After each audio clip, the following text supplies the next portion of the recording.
Grantaraj Srimad Bhagavatam ki Nithai Gaur Premanandi. All grace some devotees. All grace some devotees.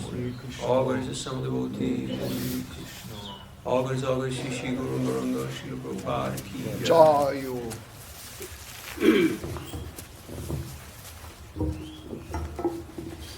Om Namo Bhagavate Vasudevaya. Om Namo Bhagavate Vasudevaya. Om Namo Bhagavate Vasudevaya. Om Namo Bhagavate Vasudevaya. Om Namo Bhagavate Vasudevaya. Om Namo Bhagavate Vasudevaya. Narayanam Namaskritya. Narayanam Namaskritya.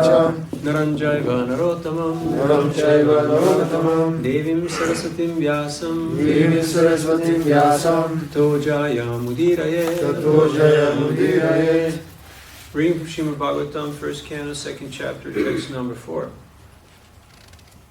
And the chapter is entitled Divinity and Divine Service.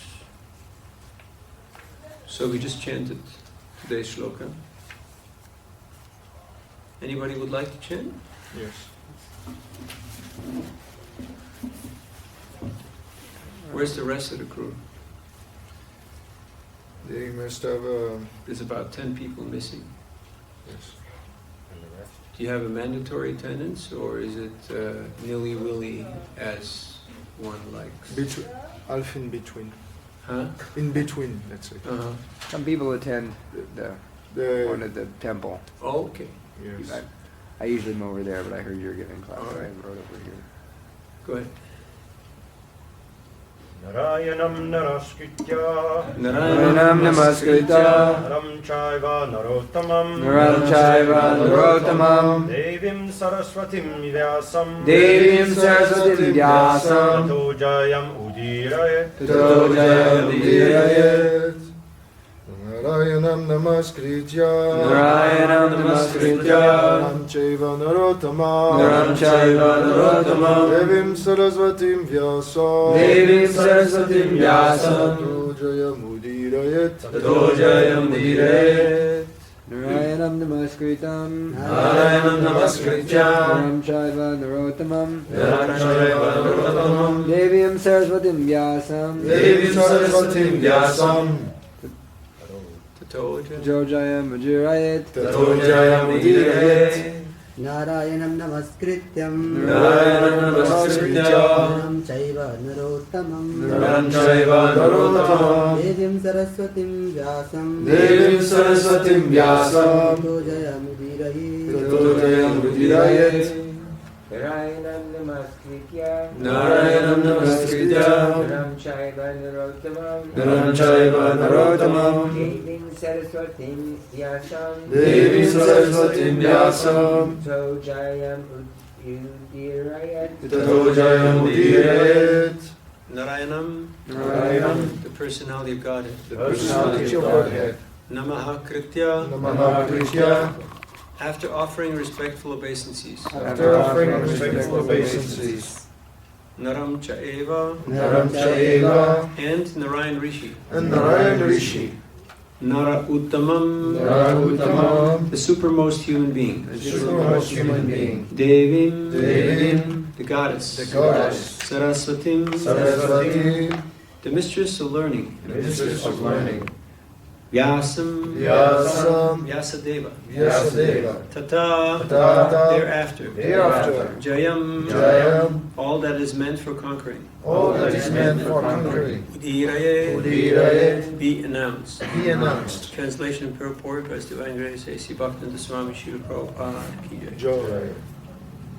Before reciting this Srimad Bhagavatam, which is the very means of conquest, one should offer respectful obeisances unto the personality of Godhead, Narayan, unto Narayan Rishi, the supermost human being, unto Mother Saraswati, the goddess of learning, and unto Srila Vyasadeva, the author. Purport.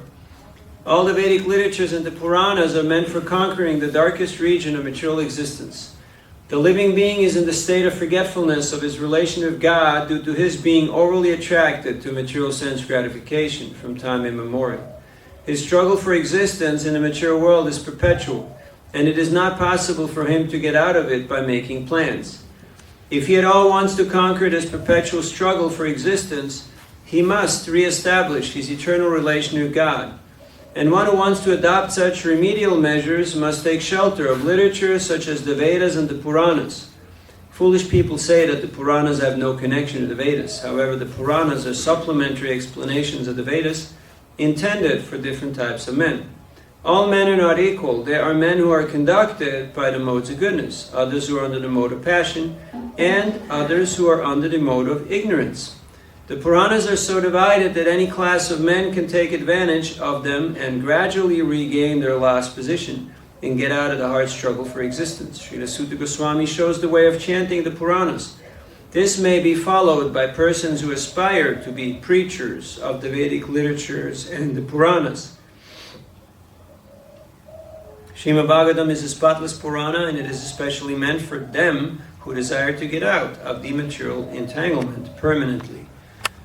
Narayanam namaskritya naranjaiva narottamam devim sarasatim vyasam tato jayam udayayet. Before reciting the Srimad Bhagavatam, which is the very means of conquest, one should offer respectful obeisances unto the personality of Godhead, Narayan, unto Narayan Rishi, the supremmost human being, unto Mother Saraswati, the goddess of learning, and unto Srila Vyasadeva, the author.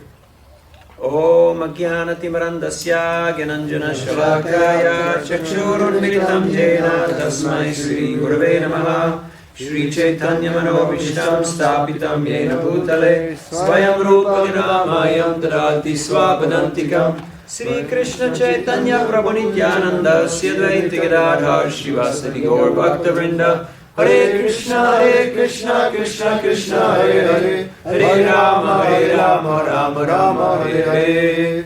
Mukam karoti vachalam pangum gayate girim yat kripadamaham vande Sri Guru Dinataranam Paramananda Madhavam Sri Chaitanya Ishwaram Vanchakalpatarubhyascha Sindhubhyevacha Patitanam Pavanebhyo Vaishnavebhyo Namo Namaha. Hare Krishna. Hare Krishna. With the blessings of all the Vaishnavas, especially Sarvabhauma Prabhu, we're trying to say something on Srimad Bhagavatam. So, who would like to become a preacher of the Vedic literatures, of the Puranas? Anyone here? You would like to become a preacher? You sure? Yeah?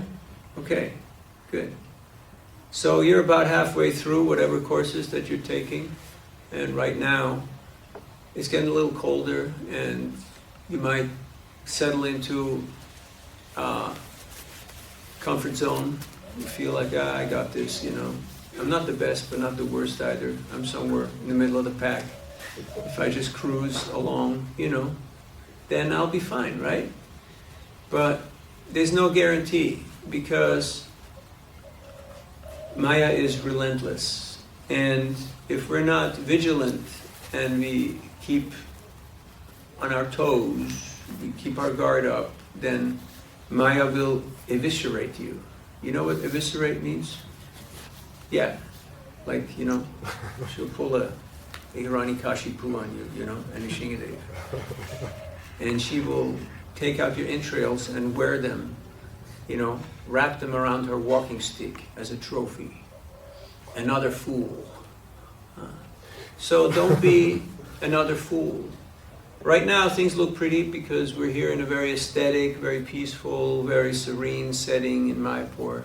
And so we feel, this is nice. But very soon we might be somewhere in a big bad city where everything is going contrary. Everything is going in a different way.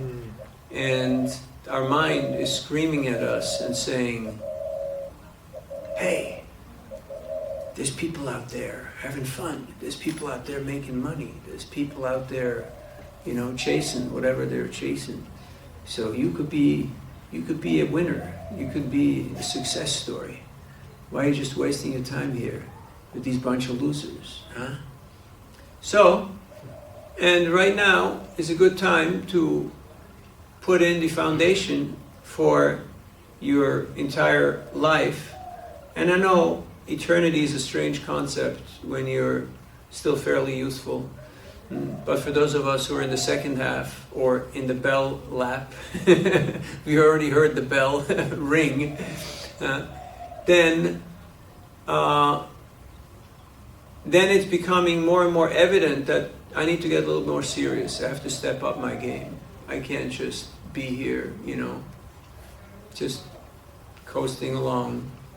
I need to actually apply myself to this practice a little more intensely. So this is the beginning of the Bhagavatam, and Divinity and Divine Service, very popular chapter, many big verses, like the one that we are having today here. This is a prayer for an invocation. Invocations are there to show respect, glorify, and also point out the object of worship. So here, Sutta Goswami is setting the scene, and before actually narrating the Bhagavatam, he's telling us that we should offer our respectful obeisances to the Supreme Lord, and also to Narayan Rishi, which is Krishna and Arjuna, and the supermost human beings. Then Mother Saraswati, the goddess of learning, and unto Vyas, the author.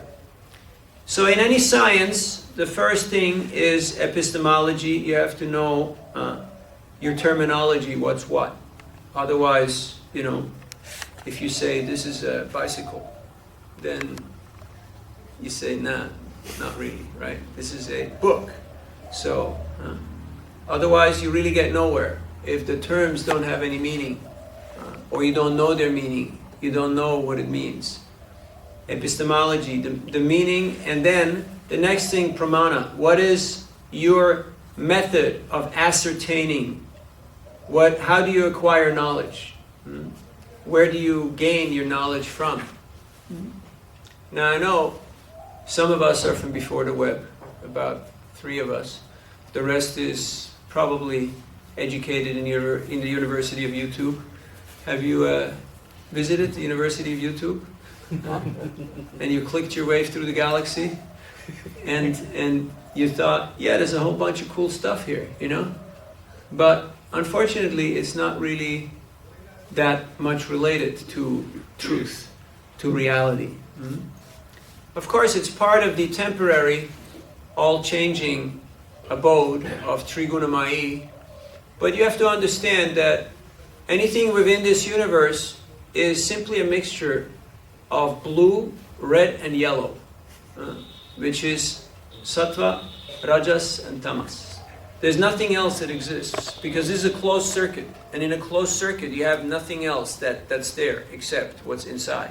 So anything that you experience here is a mixture, a combination and permutation.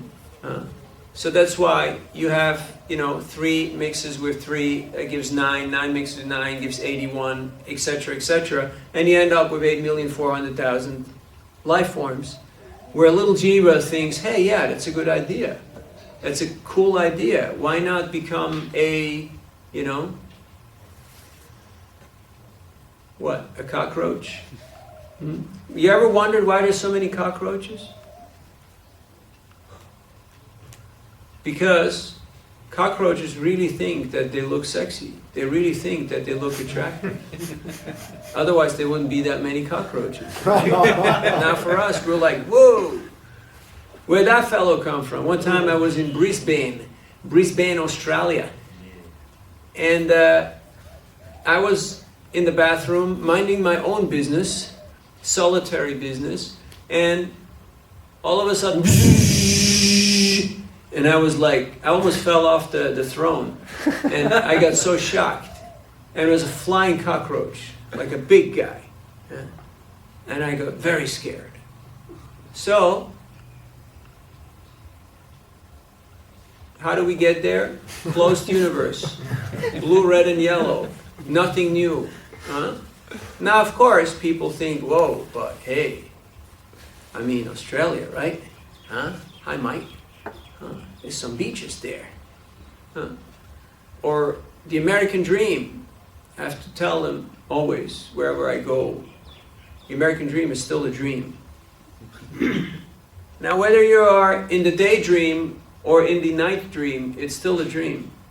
It's still just a figment of imagination. but it's someone else's stream. Mahavishnu is inhaling and exhaling universes. And we're stressing little stuff like, okay, no breakfast today, and somebody took my sock from the line, and all such, world-changing life events as such. But what we should really be asking ourselves is, where do I get information that's not red, blue, and yellow, that's actually from outside of this closed circuit? Because inside this closed circuit, I've already been there and done that. I've already done the Brahmanda Brahmite. Now is Kona Bhagavana Jeev time. Guru Krishna Prasade Bhai Bhakti Lata Bij. We want to become fortunate. And for that we need the mercy of Guru and Krishna. So that we actually access information that's coming from outside of this closed universe, this closed circuit. And what's that information? That information is about Sat, about truth, about something substantial, something durable, something eternal, not some fleeting, flickering way of how to get ahead. I got news for you, no one gets out alive. Do you notice some people getting older? You don't, because when you're just a new frog in the pot, and the heat is slowly turning up. So you think, oh, this is nice, this is cozy. But after a while, when you gain a little bit of perspective, then you realize no one gets out alive. So, sorry to be the bearer of good news, but since this is not a family program, this is adult education, we're talking here to grown-ups. So it's good to know where we're at, because otherwise, if we don't have a sense of reality, if we don't have a sense of where we are right now, then if you don't know where you're going, any road will take you there. If you want a clear geographical location, you need a clear signal from 3 satellites. Otherwise you can't really know. Otherwise the wheel is spinning. And it says what? What does it say? When the wheel is spinning? No satellite connection? Yeah. Just spinning, right? The spinning wheel of fortune. And you're not really getting any clear reading. So in a similar way, if I don't know where I am in life, and I don't know who I am, then making any move, making any endeavor is kind of pointless, because it could be here, it could be there, I could be already at the right place. So the Bhagavatam is giving us that sense of perspective. Here in this verse, in the purport especially, Srila Prabhupada makes the point that Srila Vyasadeva has not only written down the Vedas and the Vedanta Sutra, which is the essence of the Vedas, he has also given the Puranas, which are the histories which explain the teachings of the Vedas.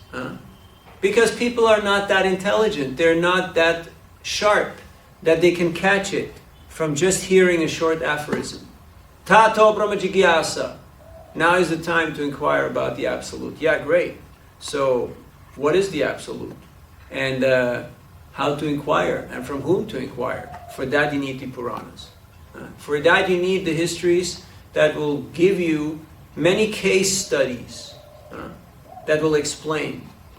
And then you have Srimad Bhagavatam. Srimad Bhagavatam Purana Mamalam Yad Vaishnavanam Priyam. It is a spotless Purana, and it is there to explain the Vedanta Sutra. Now again, because Vyasadeva knew people are in different mindsets, they're under the influences of different modes, there's blue, red, and yellow that are acting. So he wrote Puranas for people who are predominantly in ignorance, predominantly in passion, and predominantly in goodness. So Srimad Bhagavatam is the topmost of the Puranas, and it is for the Paramahamsas. The swan can extract the essence from a mixture of milk and water. Now you may ask yourself, how is that possible? Because if you mix 2 liquids, right, then you can't really tell which one is which. Has your mind ever asked you this? How is this possible? I've asked. I found an answer finally. Yes. The swan, in its beak, it's got a chemical substance that will make the milk curdle. It coagulates. Like blood, when you cut and it interacts with oxygen, it coagulates. If you don't have that, there's a problem there. So the swan in its beak, it's got that composition, the chemical composition, that the milk will coagulate and it will change from being liquid to actually being solid. And thus the swan becomes capable of extracting that milk portion from the mixture of milk and water and ejecting or putting out the watery portion. That's pretty cool, huh? So, in a similar way, what are we doing here? We are learning the capacity to extract the essence. To become a Paramahansa means that we extract the essence. And what is the essence? The essence is Krishna Prema. The essence is the nectar. That is the essence. That is what we're learning here in this whole course. Now, whether your course is a day class, or a weekend, or a week, or a Bhakti Shastri, Bhakti Vaibhav, Bhakti Vedanta, Bhakti Sarvabhauma, or Bhakti whatever, it is to learn how to extract the essence out of everything that we experience in life. And that essence is Krishna. That essence is Krishna. In fact, there is nothing but Krishna. Krishna says in the Gita, everybody's on my path. But some people are taking the scenic route. Some people are going a little here and a little there. Some people are taking it easy. Others are a little more determined to reach their goal. So, good association, main topic. A chain is as strong as its weakest link. You got a little group here, you got a little thing going, and you may think, yeah, I'm learning my shlokas, you know, I'm the best of the pack. But I guarantee you, if your team is sagging, if your team is dragging its feet, you will feel it. And I'm sure you have, when the mood goes down. So it's each and every one of us' responsibility to help each other to be our better selves and to focus on the essence, on the nectar. Otherwise, your sangha can become compromised. And you start talking about a whole bunch of other stuff. Because just a bunch of guys getting together doesn't mean that, you know, they're doing the right thing. There's a whole bunch of people getting together doing their thing. Like you go through the villages and you see the guys there, what are they doing? They're playing cards for money. And others are discussing politics. Others are fighting. Others are doing other stuff. But if you want to actually have impact, if you want to actually make a difference in this world, you got to become a Paramahamsa. You got to go for the nectar. And how do you do that? By connecting with the Paramahamsa Samhita, which is SRIMAD Bhagavatam, by hearing from Vyasadeva, from Srila Prabhupada, and by studying these books with the Bhaktivedanta purports. Because sometimes people are in the opinion that, hey, yeah, I know a little Sanskrit now, you know, I can just figure this out on my own, you know. Just by the way, every word can mean up to 12 or 24 different things. And unless you're able to contextualize it, unless you're actually able to connect with the Acharya's purports, you don't know head for tail. Just like Atma. What does Atma mean? Give me some idea. Mind. Mind. The soul. The soul. Self. The self. Body. The body. The body. Senses. The senses. The universe. Atma can mean God. a whole bunch of stuff. How do I know which one is meant here? That's why we need Bhaktivedanta. That's why we need Prabhupada's purport. And Prabhupada has extracted the essence from all the different acharyas. He had a book with the major commentaries. And he took the main points and he presented them in a mixture, in a formula that is accessible, understandable, and relatable for us. And that's his great contribution to humanity. You see, if you're giving a talk, like some of you have to give a talk or a presentation, right? You're still doing that? You have to understand, who is my audience? Am I talking to scholars, to scientists, to new people, to devotees, to housewives, to businessmen? You have to know who's your audience. Otherwise, you may say something nice, but it's totally unrelatable because it's just the wrong audience for your nice talk. So Prabhupada was giving the Bhagavatam for the world. And thus that means for everybody. So that's really difficult. because if you have to deal with scholarly people and lay people and practitioners at the same time, that's really difficult. But because Prabhupada was an instrument in the hands of his spiritual master, because he accepted the instruction of his guru with full faith, he became empowered. That's not a cheap thing. What's the most important verse in the Vedic literatures? I know you're learning some shlokas and you're cramming a few things. Yes, yasyadeve parabhakti ratadeve tatagurau tasyaite katita yarta prakashanti mahatmana. That if you actually imbibe, you please the spiritual master and the parampara, then all the purports of the Vedas will become revealed in your heart. That's pretty cool, right? All that stuff that didn't make sense, all that swan and milk stuff and all the other, the flying birds who are eating elephants and, laying eggs in outer space and the hellish planets and all that other stuff that just doesn't add up from our point of view. It will become revealed. It will actually make sense. Yeah, I get it now. I get it. So today is the disappearance day of His Divine Grace, Om Vishnupad Paramahamsa Pararajikacharya, Asadarasata Sri SRIMAD Bhakti Siddhanta Saraswati Thakur, who is the spiritual master Srila Prabhupada.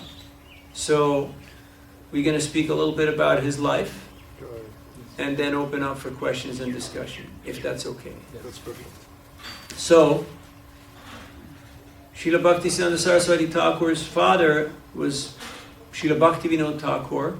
He lived in Jagannath Puri, and he was a district magistrate. He was conducting the affairs of the Jagannath temple and also presiding over court. He was a very renowned Vaishnav, yet he saw that his time on this planet was limited.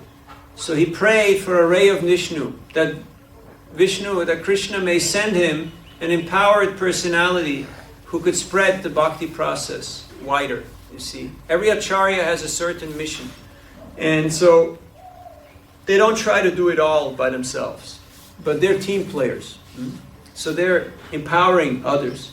So he was praying and that personality appeared, Bimal Prasad, and he appeared in Puri on the Grand Road, which is now Gaudiya Math. I was just there a few days back. And when the baby was born, he had his umbilical cord wrapped around his neck and his waist, just like a Brahman thread.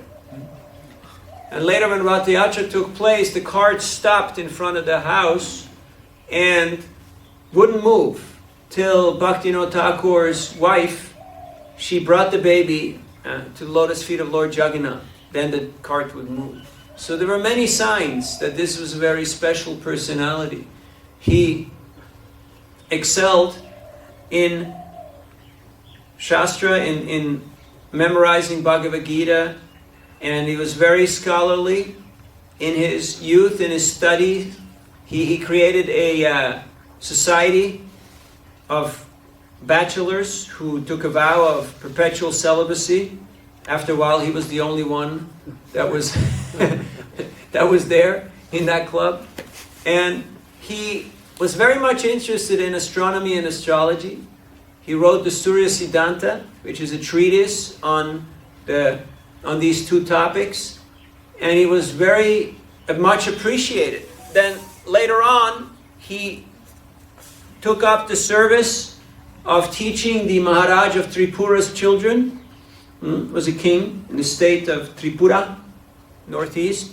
So he was teaching for some time. And then, because of his father's influence, and so he got a lot of association with different sadhus and saintly persons. So he was very diligent in his sadhana. So at one point, he came to Mayapur and he took initiation from Srila Gorkishore Das Babaji Maharaj, who was an eternal associate of the Lord and very dedicated sadhaka. So he's the only disciple of Srila Gaur Kishore Das Babaji Maharaj, which shows that you don't have to do what everyone else does. You don't have to just follow the pack, you know. You have to see where the energy is flowing and you connect to the energy. It's not about just fitting in and just being one of the boys. But Krishna Shakti Vinanahetara Pravartana, Krishna's potency is present. And it's acting through so many teachers. So he got initiation, then he wanted to start his preaching mission, but first he sat here in Mayapur and chanted 1 billion names. Took him 9 years approximately. And he was just sitting in a little hut out in a rice field, in the rain, in the heat, for 9 years. Had a little umbrella, went to the Ganges. All he ate was a little rice cooked in Ganges water in a clay pot. Observing Chaturmasya, super austere. Don't imitate. Don't try this at home. And after 9 years, he completed his vrat, he completed his vow. And so his Gurudev, when he gave him initiation, he asked him to follow 3 things. He said, never accept disciples, never go to Kolkata, and what was the 3rd thing? Work with me, people.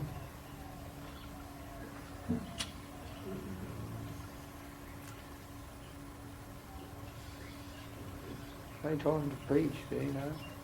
Did he not want him to preach? Anyway, it may come back to me. So, and what did Bhaktisiddhanta Saraswati Thakur do? He went to Kolkata. He initiated a lot of disciples. But he said, he made it very clear that I'm always residing in Mayapur. Kolkata is just a preaching opportunity. So he was never in Kolkata. He actually, in his consciousness, was always in Mayapur.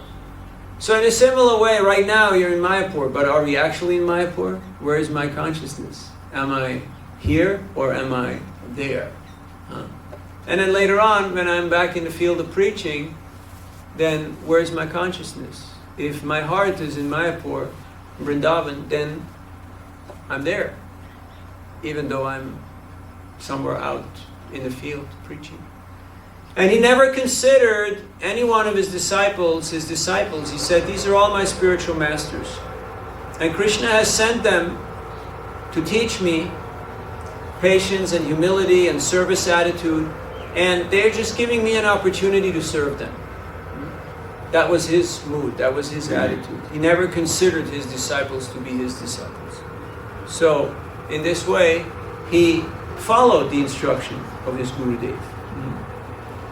And he was a revolutionary. Like all our acharyas, they were revolutionaries in their own rights. In his time, the Babajis were ruling. There was a class of renunciates who would dress simply and live simply and dedicate on Nam, Bhajan, on Japa. And they were dominant in Vrindavan and also in this area. But Srila Bhaktisiddhanta Saraswati Thakur saw that the time needed a different type of an approach. So he created an institution, the Gaudiya Math, where he trained preachers and he sent them out into India and into the world to spread the message of Mahaprabhu, because that's the whole point, that we have to understand what is the message of the Parampara.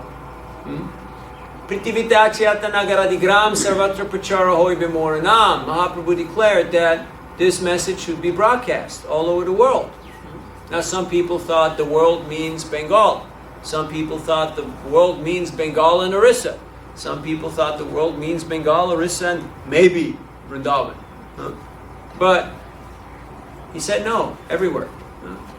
And for that purpose, he organized. He created an institution, and he established 64 matas, he initiated thousands of disciples, and he trained preachers in how to defeat all the other philosophies and ideologies that were common at the current time. He sponsored preachers to go abroad, to go to England. And he had a very clear vision on how to do this. If you look at the logo of the Gaudiya Math, there is deities, there is printing press, there is mridanga, there's books, everything is there. The whole mix, it's all there. Part of his strategy.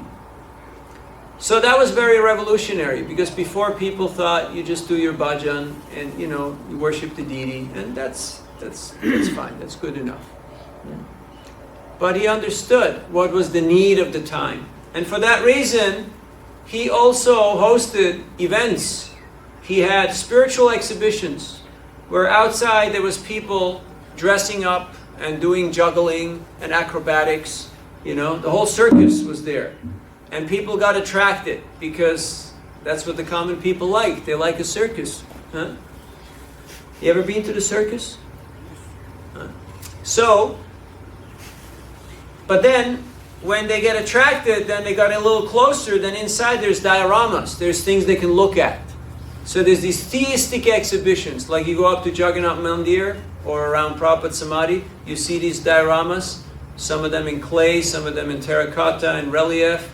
So that was a very popular way how to attract people, because they can see something, and they might read, they might not be able to read, but they get the idea of what's going on. Preaching exhibits. So he spent a lot of money on that. Sometimes people would give him money, he just spent it on dioramas. Then, if you get closer inside, in the middle there's Hari Katha and Hari Kirtan. So there's people discussing Bhagavatam, Bhagavad Gita, there's Kirtan going on.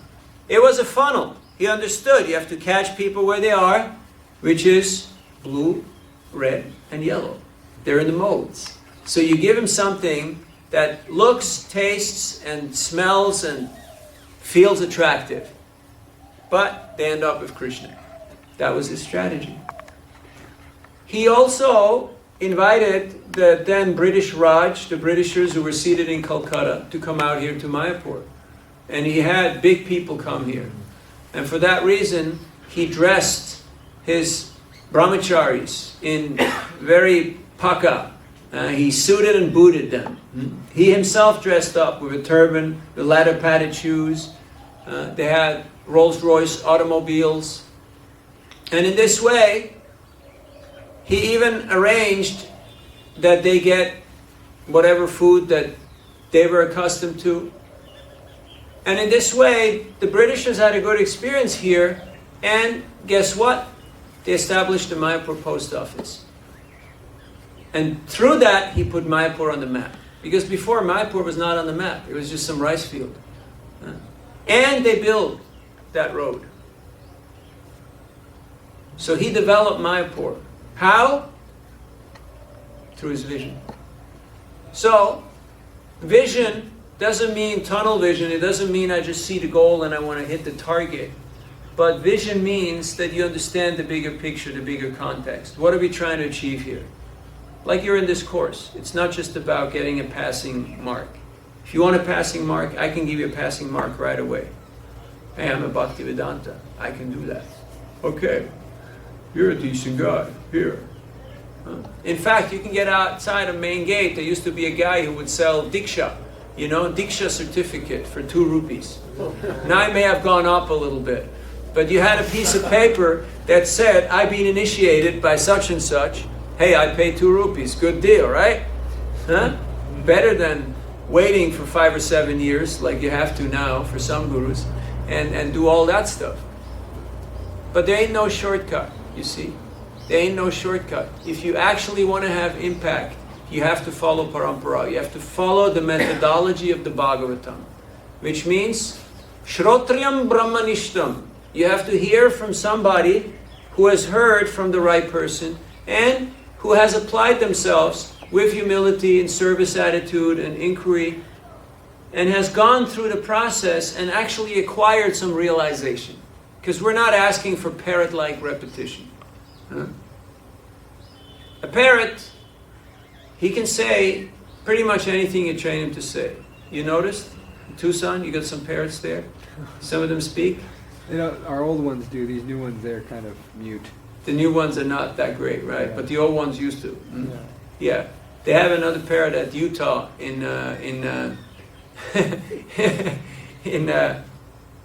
Spanish Fork, yeah. And when you come in, he says, "Hey, Prabhu! Prabhu! Prabhu!" You know? Some you can train to say Haribo or Krishna, this or that. But if you grab him by the neck, he goes, "Ah!" So in a similar way, when Maya comes and grabs us by the neck, then what do we say? We start freaking out? Or we actually understand, okay, this is blue, green, and yellow. This is the modes acting. But I'm not part of this closed universe. I'm Atma, I'm a spirit soul. I come from somewhere else. I have a different origin and I have a different destination. And this is just circumstantial. So that's important to understand. Otherwise we get caught up in our own little story. And even though the story may look interesting, like people are very interested in sharing their story and looking at other people's story, but it's just circumstantial. It's just a different combination of the modes. But what we're really interested in is how to have impact, how to actually make a difference in the world. Tadvak visarga janataga viplavo yasmin pratishlokam abadavapyapi namani anantasya yashon kintaniyat shrinvanti gayanti grinanti sarava. You see, some of these verses may be a little long and a little complicated. Some of you may get into each and every single word, but one way of how to learn shlokas is you just rap them. You know, you become a rapper. You just start speaking them over and over and over and over till they actually sink in.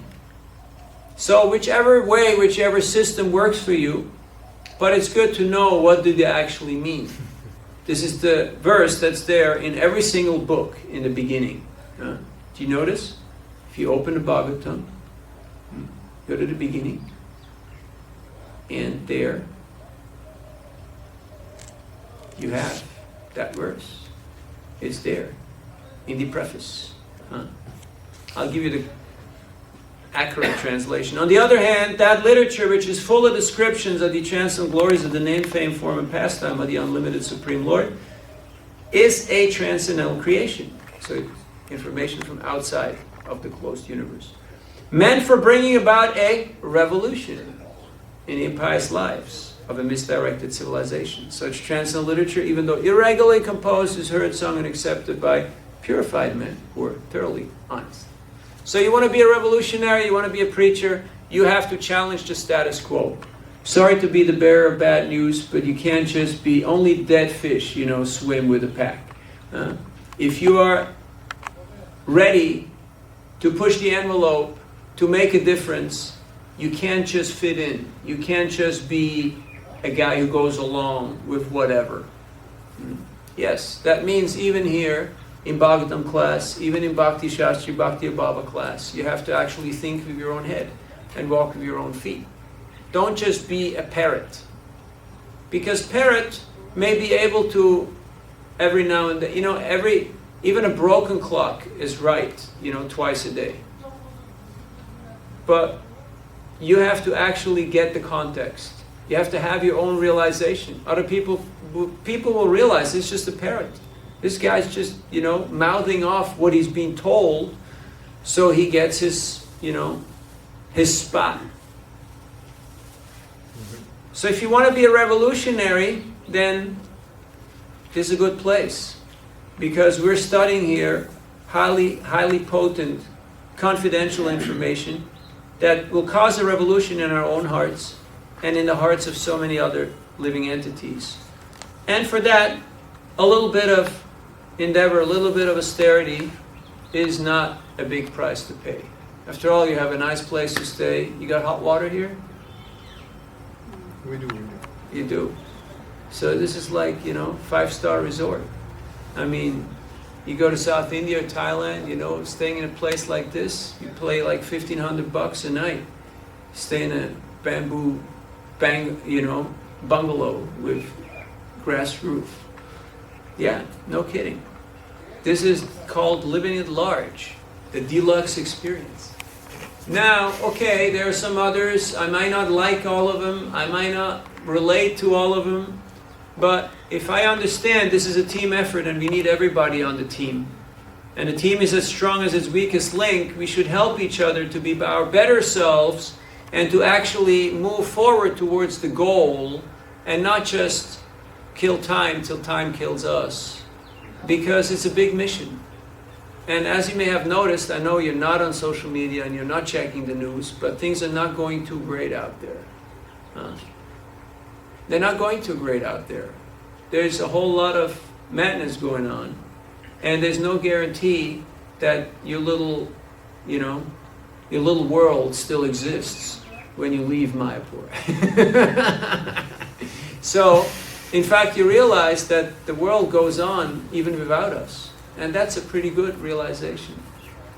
Which should give us confidence and solace that, hey, I might just focus on what is my real business. And that is becoming Krishna conscious, becoming empowered, becoming an instrument of grace. So Srila Bhaktisiddhanta Saraswati Thakur gave Srila Prabhupada the instruction, preach in the English language. It will be good for you and it will be good for others. The first time he met him, boom, he just gave him his life's instruction, his life's mission. And Prabhupada said it took him a good while to prepare himself, because he was just freshly married and had a son and had business, had obligations, and then he had to write his books. So this is a lifetime in preparation. Don't try to do it all like today, this afternoon. It's preparing ourselves to become empowered. All good things come to the prepared mind. So then when the situation will arise that you will ship out to wherever, you'll be ready. You'll be trained. You won't be half-baked. You know the expression half-baked? Like when you do terracotta, you do relief. You have to put them in the oven and bake them fully. Otherwise, if they're half-baked and some rain comes, then the whole thing just falls apart. So that's why don't cut any corners. Don't try to just be a minimalist and think, yeah, I got this, like, anyway. Some are always better and some are always worse, so I'm just kind of But don't be a minimalist. Try to excel. Try to really take it to a whole other level. And that means in everything. Attendance of programs, behavior, relationships, service attitude. It's a great opportunity to work on ourselves. So you've been blessed. So today is the day where Srila Bhaktisiddhanta Saraswati Thakur left this world, and he was a very powerful personality. He took it to a whole other level. He was a revolutionary. He saw what was needed, and he made the necessary adjustments because he understood the difference between a principle and a detail. Principles are eternal truths, and details are variables that are always changing according to time, place, and circumstance. So today's a good day to meditate on his life and his legacy, and to beg him for an iota of humility and dedication and sincerity. And in this way, we can also become empowered. We can also become empowered. Because it's not that these great personalities lived and existed and now it's all downhill. Now it's all no good. It's all wash out. It's just, we're just,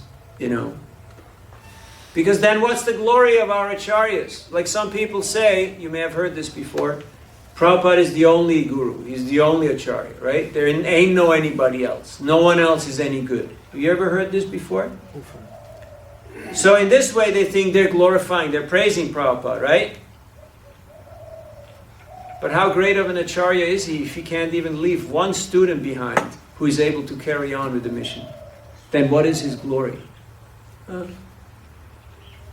So this simple explanation explains the fallacy, the faults of the Ritvik ideology, or any others who are saying, yeah, Prabhupada's the only one and everyone else is just, no good. Then how good was the teacher if he hasn't left any student behind? You see, a medical professor is not creating students. A medical professor is creating doctors. So Prabhupada was creating doctors. He was creating touchstones who could in turn other people into touchstones. Of course,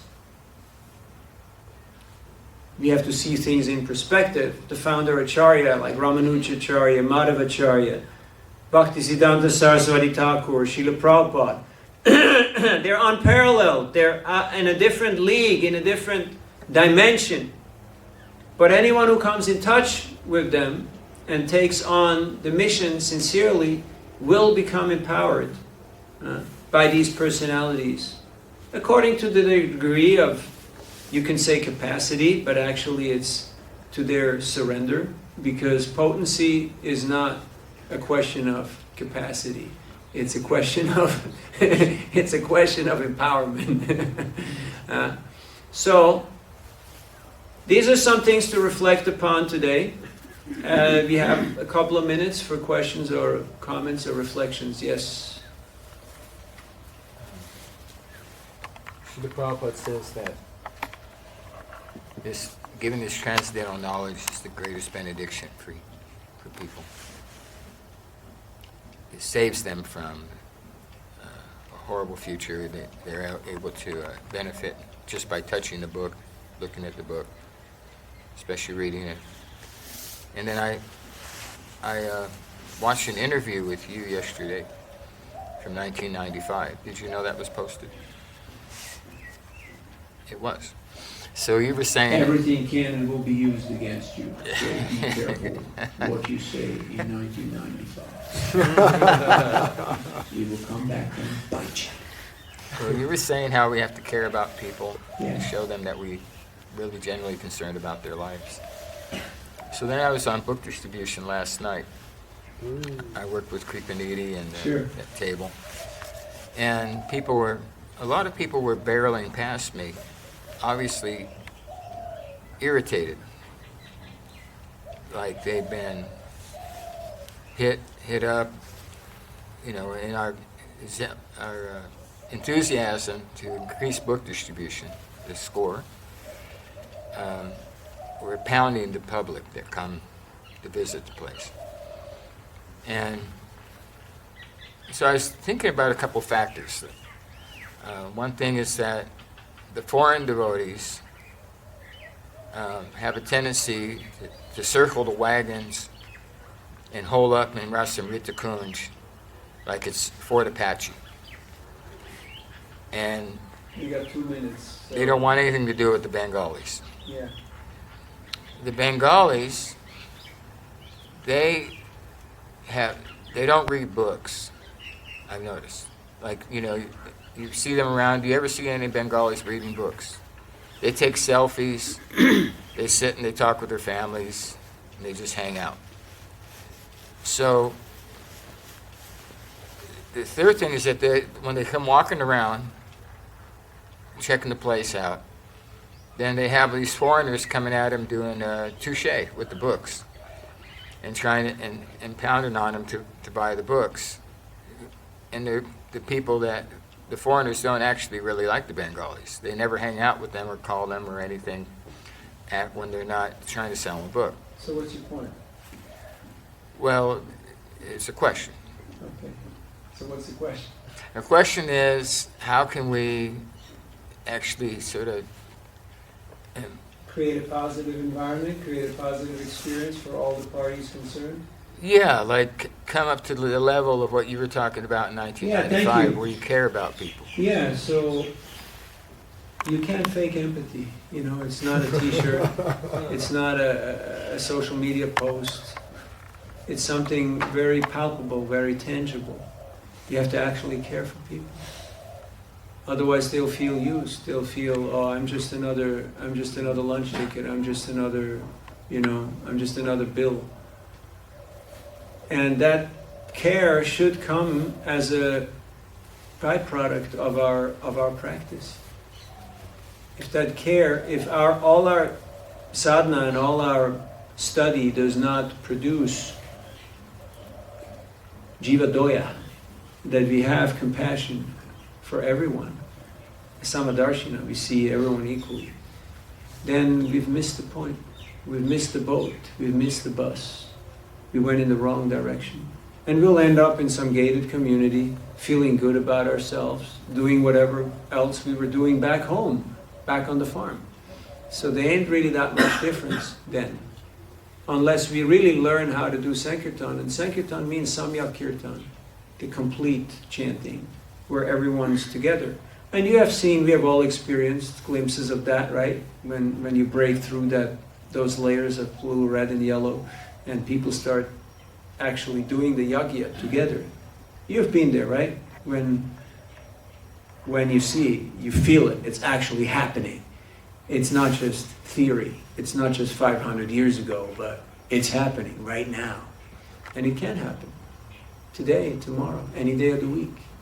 All it takes is devotees who are willing to be an instrument of that compassion. But as long as we think, oh, my problem, and I just got to clock a few hours here or do a few books and then, do whatever I'm doing usually, then it can become slightly less impactful. Of course, people are still benefited. And most likely the distributor in his next life will take a pious birth in Bengal and be one of those selfie-taking tourists who come to Mayapur. And the person who was touché by the book is probably a Westerner who now has the opportunity of, trying to be a devotee. And eventually, of enough times around, we get the idea that maybe this could be done in a slightly different way, right? So I appreciate your honesty, but I would not fully subscribe to the generalizations, because I know you don't mean like that, you just overdraw. I mean... Yeah, I don't mean everybody. Yeah, it's not everybody and everything, because if you generalize, then people usually either they just fade you out, they just turn off, they can't relate to it. But there's always a grain of truth in it. So how to make sure that I don't end up somewhere in my own little cloistered mind where I think, yeah, my world makes sense, but I'm not really able to relate to anybody. So then how much am I actually connecting with the Lord in the heart? How much am I actually practicing the process of Krishna consciousness, of Sankirtan? Because we have these books, we have this movement, we have this process because of compassion. Jiva Goswami says that in the purport of the Vedas, Praise of the Vedas personified, 87th chapter of the 10th canto, that the reason for the universe to exist is the Lord's compassion. Because like a compassionate parent, he says, here, it's a playground. All right, kids, go play, have fun. And then wrap it up. It's time to go home now. So that's what Krishna does. He rolls it all out, he lets the jivas have fun, and then he says, okay, time to go home now. You ready? No, you want to play a little longer? Okay. Okay, you're going to come around next time. Go for another few rides here. Yeah? But if you learned your lesson, and up there it's team play. So we have to learn how to make do. And that's why he puts us in this little mosh pit with so many other jivas. You can only cut a diamond with a diamond. If you want to develop your Vaishnava qualities, your character to be really brilliant, we have to associate with other Vaishnavas, especially more advanced Vaishnavas. And of course, sometimes we feel it's abrasive, we feel it's intrusive, we feel it's tedious, but there is progress. And so, going out, chanting, distributing books, it's always beneficial, even though we might not always exactly do it in